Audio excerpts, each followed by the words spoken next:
Hola, avui som dia 2 d'abril i celebrem el Dia Internacional del Llibre Infantil. Et celebro un dia com aquest perquè va ser un 2 d'abril de fa molts anys, del 1805, que va néixer en Hans Christian Andersen. En Andersen és l'autor de molts contes clàssics com La Negat Lleig, La Sireneta, El soldadet de plom i tants altres.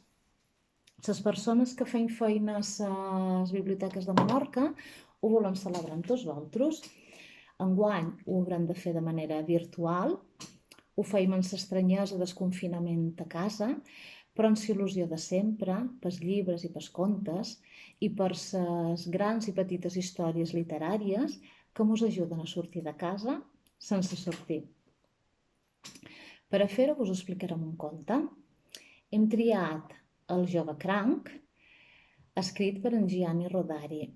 Hem triat aquest autor perquè enguany es celebra el centenari del seu naixement. Ja veus que això va de celebracions. Rodari va néixer el 1920 a Itàlia i és un dels referents de la literatura infantil del segle XX. Va escriure molts contes, uns contes plens d'humor, de fantasia, d'imaginació i de compromís. El jove cranc forma part del llibre Contes per telèfon. I de bé, amb na Nuri de la Biblioteca de l'O, na Martina de la Biblioteca de Sant Lluís, na Laura de la Biblioteca del Castell, en Pau de la Biblioteca de Mo, na Joana, cap de serveis de biblioteques de Menorca, i jo mateixa de la Biblioteca de Ciutadella. Heus aquí una vegada. Un jove cranc va pensar: per què la meva família tots caminen endarrere? Vull aprendre a caminar endavant, com les granotes, i així em caigui la cua si no me'n surto. Va començar a entrenar-se d'amagat, entre les pedres del riu Arnadiu, i els primers dies acabava esgotat per l'esforç. Topava a tot arreu, es macava la cuirassa i s'entortolligava una pota amb l'altra. Però de mica en mica les coses van anar millor, perquè tot es pot aprendre si es vol. Quan va estar segur d'ell mateix, es va presentar a la seva família i els va dir: fixeu-vos bé, i va fer una magnífica cursa endavant.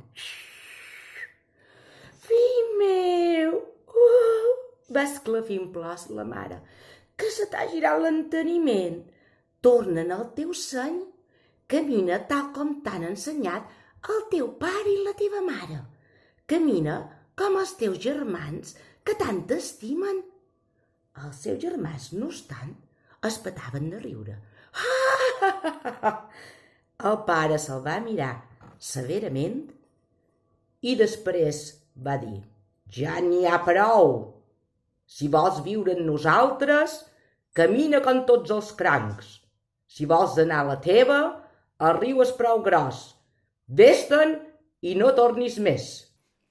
El jove cranc s'estimava molt la seva família, però estava massa segur de que anava pel bon camí, com per tenir dubtes.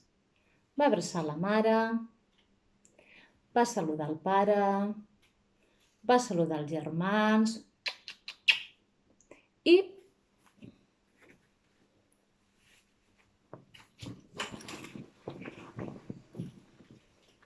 se'n va anar a Corromont. Al seu pas va desvetllar tot seguit la sorpresa d'un grup de granotes que, com a bones xafarderes, s'havien reunit al voltant d'una fulla de nenúfar per fer petar la xerrada. «El món va al revés», va dir una granota. «Mireu aquell cranc i digueu-me que m'equivoco, si podeu». «Ja no hi ha respecte», va dir una altra granota. I ara», va dir una tercera. Però el cranc va tirar endavant, tal com sona, pel seu camí. Al cap d'una estona va sentir que el cridaven. Era un vell cranc d'expressió melanjosa que s'estava tot sol al costat d'un roc. «Bon dia», va dir el jove cranc. El vell el va observar llargament i li va demanar: «Què et penses que fas?» «També jo, quan era jove, em pensava que ensenyaria als crancs a caminar endavant. I vet aquí, què hi he guanyat? Vist tot sol, i la gent es mossegaria la llengua abans de dirigir-me la paraula. Mentre hi siguis a temps, fes-me cas. Acontentet a fer com els altres i un dia m'agrairàs el bon consell. El jove cranc no sabia què contestar i no va dir ni piu, però per dintre pensava: tenc jo raó. I tot saludant gentilment el vell, va reprendre orgullosament el seu camí. Anirà molt lluny, farà fortuna, redreçarà totes les coses tortes d'aquest món.